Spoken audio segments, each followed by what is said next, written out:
आप सभी बच्चों का मेरे इस YouTube चैनल पे हार्दिक स्वागत है, अभिनंदन है।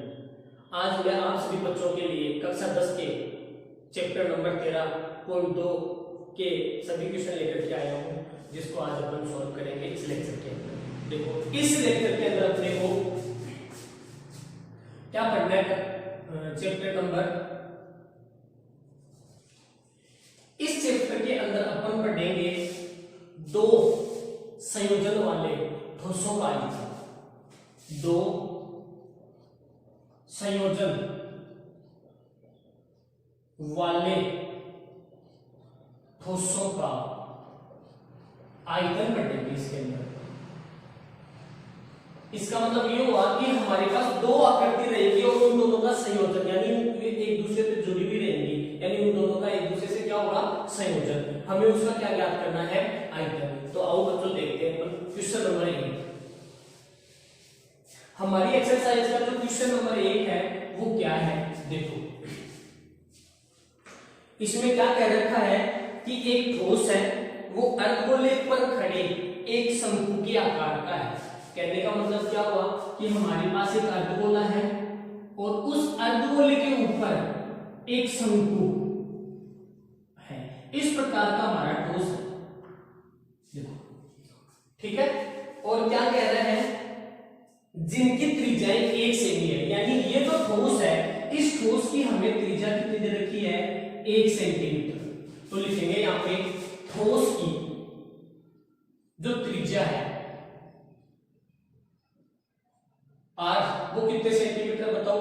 1 सेंटीमीटर। इस ठोस की त्रिज्या भी बोल सकते हो आप इसको। 1 सेमी जो है वो इस शंकु की त्रिज्या भी है, इसका मतलब इस अर्धगोले की भी त्रिज्या है। ये जो 1 सेमी त्रिज्या है वो इन दोनों की त्रिज्या है, ठीक है। इस ठोस का मतलब ये हुआ।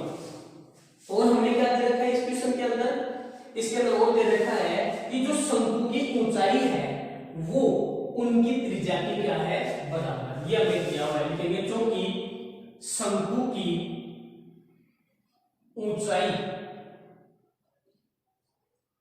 जो है वो इस त्रिज्या के बराबर है। लिखेंगे ठोस की त्रिज्या। ठोस की त्रिज्या की क्या है बताओ? बराबर। अर्थात h का मान भी कितना हो जाएगा? 1 सेंटीमीटर। अब हमें क्या बोल रहा है? इस ठोस का आयतन पाई के पदों में ज्ञात कीजिए। तो हम ज्ञात करेंगे, लिखेंगे ठोस का आयतन किसके पदों में ज्ञात करना है? पाई के पदों में। इसका मतलब ये हुआ कि पाई का मान हमें इसमें नहीं रखना है।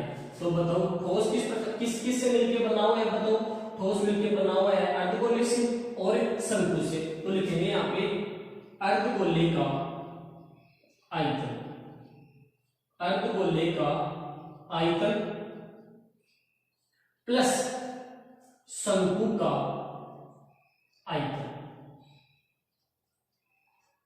अब अर्धगोले का आयतन क्या है बताओ? क्या होता है? 2/3 पाई आर क्यूब प्लस शंकु का आयतन क्या है? 1/3 पाई आर स्क्वायर एच। इसमें से क्या कॉमन आ रहा है? तो पाई आर स्क्वायर, और देखो नीचे 3 भी कॉमन आ रहा है। तो कहने का मतलब इसमें से कॉमन क्या आ रहा है? पाई आर स्क्वायर बटा 3। यहाँ पे क्या बचेगा? 2r, और यहाँ पे ओनली क्या बचेगा? h। अब अपन इसमें वैल्यू रखेंगे। पाई का हमें मान नहीं रखना है। तो देखो, पाई कोष्टक r का मान कितना है? 1। तो 1 का होल स्क्वायर बटा 3 ब्रैकेट 2 इंटू r की जगह 1 और h का मान भी कितना है? 1, ठीक है। अब इसको सोल्व करेंगे। पाई गुणा इसका मान 1 है, लिखने की जरूरत नहीं है। ब्रैकेट 2 एकम 2 प्लस 1, तो इसका मतलब क्या हो गया? पाई बाई 3 इंटू 3, और ये 3 से 3 कट जाएगा। तो हमारा आंसर क्या जाएगा? पाई घन सेंटीमीटर। और यही हमारा क्या होगा? आंसर होगा, ठीक है। इस प्रकार ये हमारा पहला क्वेश्चन होगा, जो दिखने में आपको थोड़ा कठिन लगता है लेकिन है छोटा सा, ठीक है। नोट कर लो। इसके बाद में हम करते हैं क्वेश्चन नंबर 2, ठीक है। चलो अब देखते हैं क्वेश्चन नंबर 2।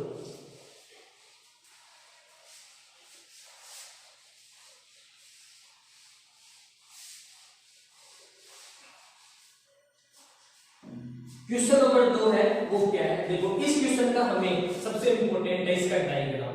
इसका अगर डायग्राम आपसे सही से बन गया तो आप ये क्वेश्चन आराम से सॉल्व कर सकते हो। तो देखो इस क्वेश्चन का डायग्राम बनाते हैं। क्वेश्चन नंबर 2 क्या है, एक इंजीनियरिंग के विद्यार्थी रचेल से एक पतली एल्यूमिनियम की शीट का उपयोग करते हुए एक मॉडल बनाने को कहा गया जो एक ऐसे बेलन के आकार का हो जिसके दोनों सिरों पर शंकु जुड़े हुए हो। ठीक है, इसका मतलब ये हुआ कि हमें जो ये मॉडल बनाना है वो इस प्रकार बनाना है कि इसके बीच में से तो ये बेलनाकार हिस्सा हो इसका, और इसके दोनों साइडों में क्या जुड़े हुए हो, शंकु। यानी हमें जो ये रचेल या एल्यूमिनियम की शीट से जो मॉडल बनाना है वो इस प्रकार से बनाना है। ठीक है ना। अब देखो इसके अंदर दो तो शंकु है और एक क्या है, बेलन है। ठीक है ना। अब इनकी भुजाओं के यानी इनकी त्रिज्या, इनकी ऊंचाई, ये भी हमें इस क्वेश्चन के अंदर दी हुई है। तो देखो इस क्वेश्चन में हमें क्या क्या दिया हुआ है वो आगे देखेंगे अपन, क्या क्या दिया हुआ है इसमें।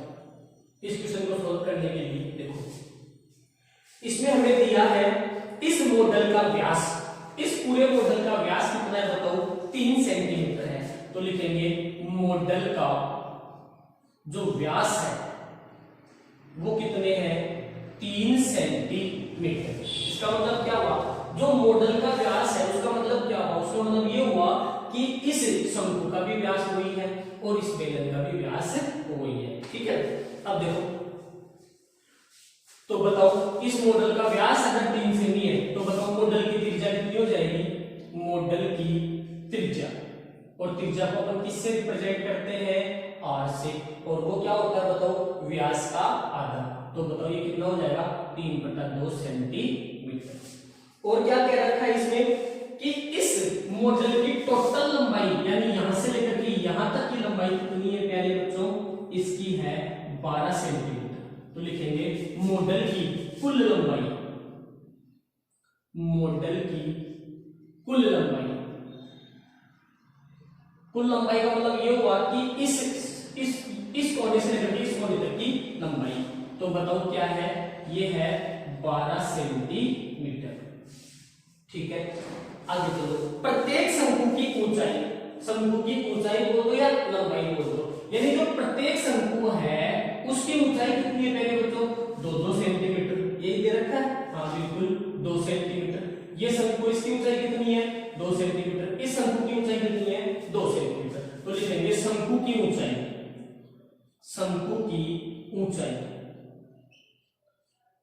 कितने सेंटीमीटर, 2 सेंटीमीटर। अब आपको एक चीज दिख रहा होगा यहाँ पे कितने डायग्राम है, 2, एक तो शंकु है और एक बेलन है। बताओ शंकु छोटा है या बेलन, बिल्कुल शंकु छोटा है।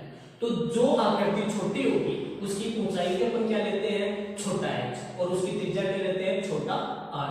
और जो आकृति बड़ी होगी उसकी ऊंचाई भी अपन लेंगे बड़ा h और त्रिज्या भी लेंगे बड़ी r। ठीक है।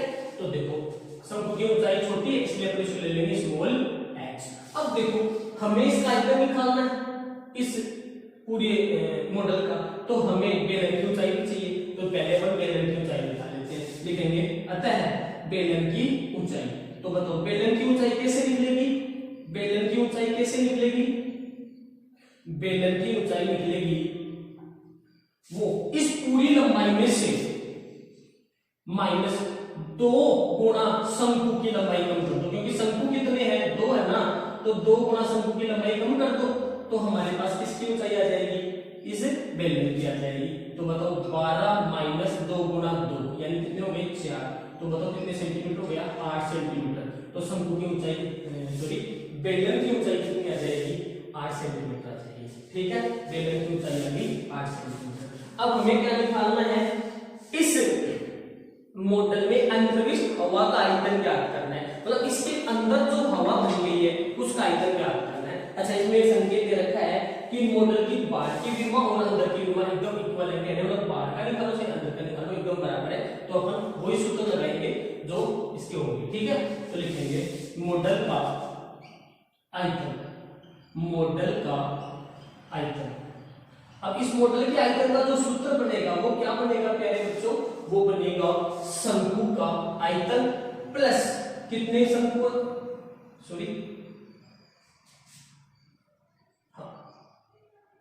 बेलन का आयतन प्लस 2 शंकु का आयतन, ये सूत्र बनेगा इसका। तो बताओ बेलन का आयतन प्लस शंकु कितने हमारे पास 2, तो लिखेंगे 2 गुणा शंकु का आयतन, इसका ये सूत्र बनेगा। तो बताओ बेलन का आयतन का सूत्र पाई। अच्छा बेलन की त्रिज्या आपने क्या मानी, दोनों की त्रिज्या तो सेम है, तो लिखेंगे आर स्क्वायर। अच्छा बेलन का ऊंचाई क्या है, एच है ना, तो लिखेंगे कैपिटल एच प्लस 2 गुणा शंकु का आयतन। बताओ शंकु के आयतन का सूत्र होता है 1/3 पाई आर स्क्वायर, लेकिन इसका एच होगा वो क्या होगा, स्मॉल, आप देख सकते हो ये शंकु छोटा है और बेलन क्या है बड़ा, तो इनकी विमाई यानी इनकी भुजाएं भी क्या हो जाएगी, अलग अलग हो जाएगी। अब इसमें से हमें कॉमन लेना है, बोलो क्या कॉमन आ रहा है, पाई आर स्क्वायर। बिल्कुल इसमें क्या कॉमन आ रहा है, पाई आर स्क्वायर। यहाँ पे क्या बचेगा h प्लस यहाँ पे क्या बचेगा 2/3 पाई आर स्क्वायर गया h। अब इसमें हमें वैल्यू पुट करनी है और इसका आंसर निकालना है। तो बताओ पाई का मान 22/7, आर का मान कितना है बताओ 3/2, तो 2 बार लिखेंगे 3/2।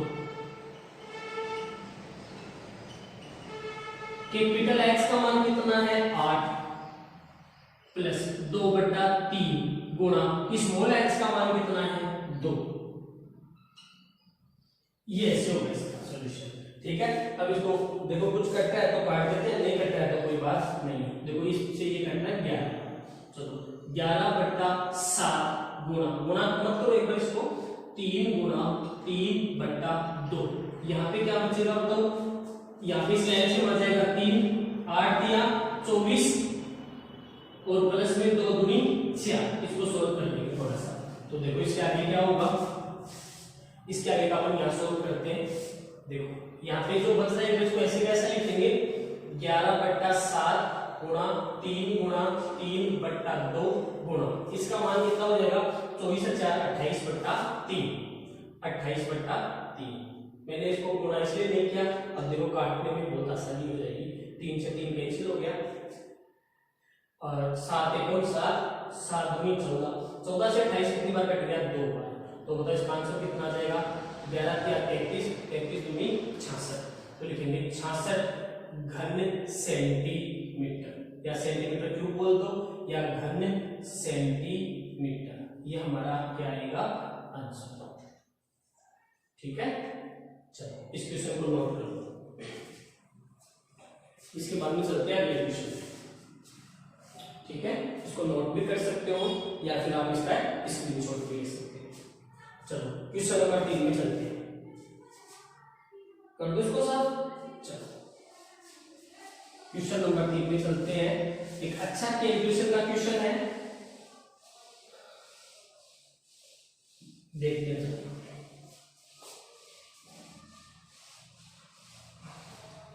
क्वेश्चन नंबर 3 क्या है, देखो एक गुलाब जामुन में उसके आयतन की लगभग 30% चाशनी है कि वो जो गुलाब जामुन है उसका जो कुल आयतन है ना, उस कुल आयतन की 30% क्या है बताओ चाशनी है, ठीक है।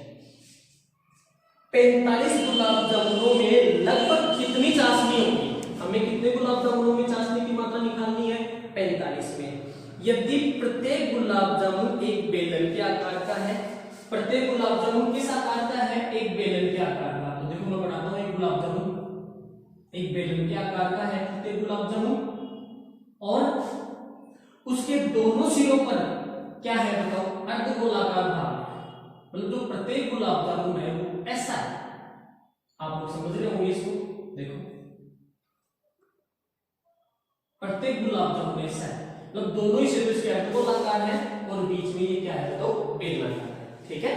ऐसे कितने गुलाब जामुन हमारे पास 45। अब बताओ इस गुलाब जामुन की क्या क्या दी हुई है, इसकी लंबाई कितनी है 5 सेंटीमीटर, ये लो इसकी कुल लंबाई कितनी है बताओ 5 सेंटीमीटर, और क्या दे रखा है, और इसका व्यास कितना है 2.8 सेंटीमीटर, तो लिखेंगे गुलाब जामुन का व्यास,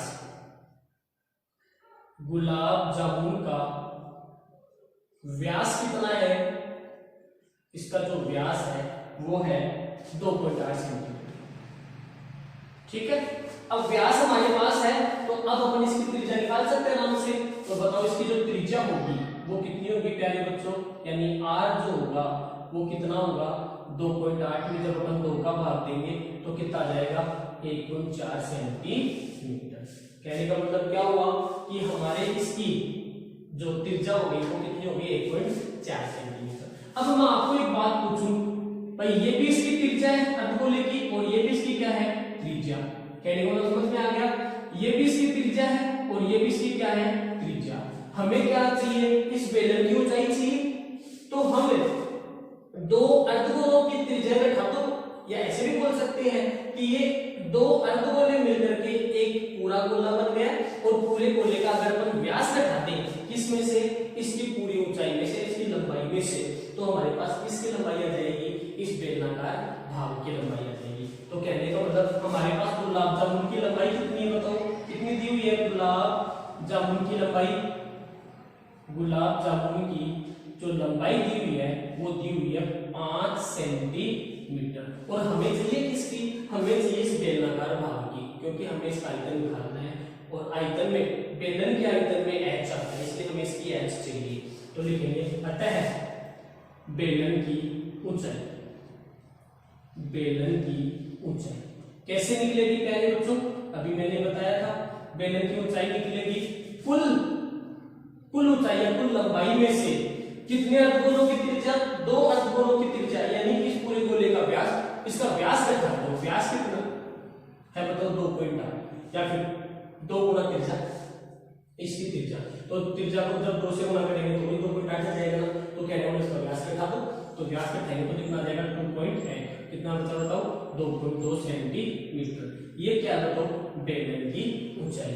अब हमारे पास ऐसे गुलाब जामुन कितने हैं 45, हम 45 गुलाब जामुन का एक साथ आयतन निकालेंगे। तो लिखेंगे 45 गुलाब जामुन का आयतन एक साथ इसलिए निकाल रहे हैं ताकि हमारे को कैलकुलेशन करने में बार बार में दिक्कत नहीं आए। 45 गुलाब जामुन का आयतन। अब बताओ ये जो सूत्र होगा वो किससे गुणा होगा बताओ, 45 से तो गुणा होगा, और एक जो गुलाब जामुन है उसमें क्या क्या है बताओ, एक तो बेलन है और 2 अर्धगोले हैं। 2 अर्धगोले का मतलब क्या हुआ, एक पूरा गोला। तो बताओ यहाँ पे लिखेंगे बेलन का आयतन प्लस 2 अर्धगोले का आयतन, और ये जो 2 अर्धगोले ये पूरा गोला ही कहलाएगा। तो बताओ इसका जो फॉर्मूला बनेगा वो बनेगा 45 गुना बेलन का आयतन क्या होता है पाई r स्क्वायर h, ठीक है, प्लस अर्धगोले का क्या होगा बताओ, 2 अर्धगोले यानी एक पूरा गोला, और पूरे गोले का आयतन क्या होगा 4/3 पाई r क्यूब ये होगा। अब देखो इसमें से जो कॉमन आ रहा है वो आप इसमें से कॉमन ले लो, तो इसमें से कॉमन आ रहा है पाई r स्क्वायर, तो जो इसमें से कॉमन 45 गुना पाई r स्क्वायर ब्रैकेट में यहाँ पे क्या बचा h प्लस यहाँ पे क्या बचेगा 4/3 और यहाँ पे एक r बच जाएगा, तो लिखेंगे 4/3 r। अब इस फॉर्मूले के अंदर हमें वैल्यू रखनी है और इसकी कैलकुलेशन करनी है। तो देखो करते हैं अपन 45 गुना पाई का मान है 22/7 गुणा r का जो मान है वो है 1.4 गुणा 1.4, यहाँ पे h का मान कितना है 2.2 प्लस 4/3 और r का मान कितना है, r का मान है 1.4। ये अब देखो अगर कुछ कट रहा है तो काट दो, काटने के लिए हम इसके पॉइंट हटा देते हैं। देखो ये पॉइंट गया 10, ये पॉइंट गया 10, तो देखो थोड़ा सा इसको कैलकुलेट कर लेते हैं अपन। देखो ये इससे कट गया कितनी बार 2 बार, ठीक है, और ये से कितनी बार कट गया 5 बार, और 5 से 45 कितनी बार कट रहा है 9 बार, ठीक है। अब एक और काट देते हैं, ये भी 14 है, तो ये कट गया 7 बार और ये कट गया कितनी बार 5, बस इतना ही कटेगा, इसके अलावा और कुछ नहीं कटेगा। अब जो बच गया उसको लिख दो 9 गुना 22 गुना 7/5 और यहाँ पे जो ब्रैकेट में बचेगा उसको सोल्व करते हैं। इसका एलसीएम 3 ले लेते हैं। देखो इसका एलसीएम आ गया 3 को इससे गुणा करेंगे तो क्या आ जाएगा 6.6 प्लस 3 से 3 कैंसिल हो गया और 1.4 को 4 से गुणा करो तो कितना हो जाएगा 5.6। सही है क्या? तो इसके आगे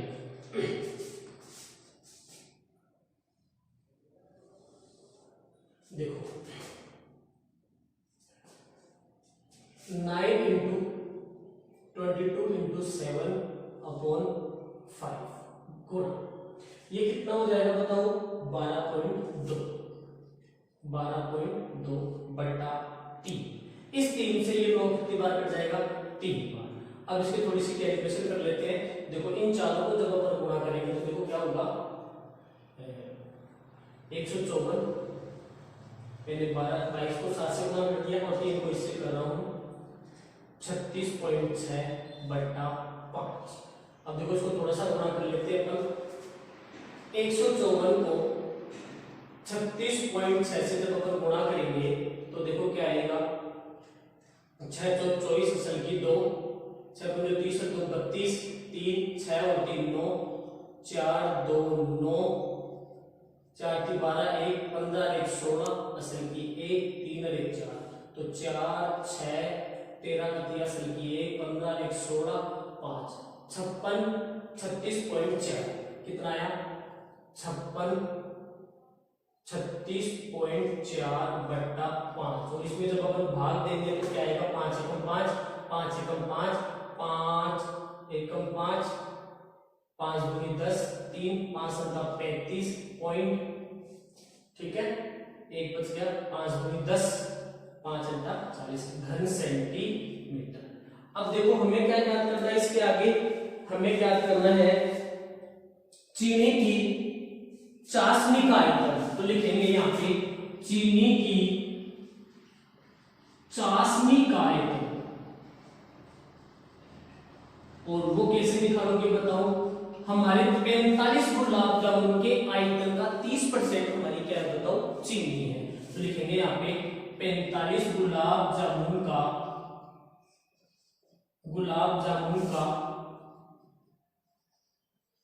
आयतन और उसका कितना परसेंट 30%। उसका कितना परसेंट पहले बच्चों 30% हमारी क्या बताओ चाशनी। तो बताओ 45 गुलाब जामुन का आयतन कितना है 1127.28 गुणा 30/100 और 1 0 से 1 0 कैंसिल हो जाएगा तो इसको गुणा करेंगे तो कितना आएगा 8 या 24 असल की 2 6 और 2 8 7 या 21 1 3 2 6 2 8 3 और 3 2 1 3 से क्या मतलब पॉइंट लगाएंगे तो 338.184 घन सेंटीमीटर। इस प्रकार इसका जो चीनी की चाशनी का जो आयतन होगा वो होगा 338.184।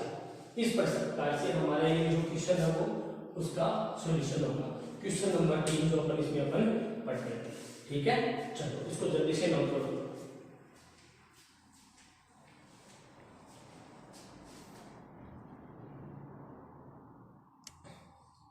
चलो अब क्वेश्चन नंबर 4 में चलते हैं।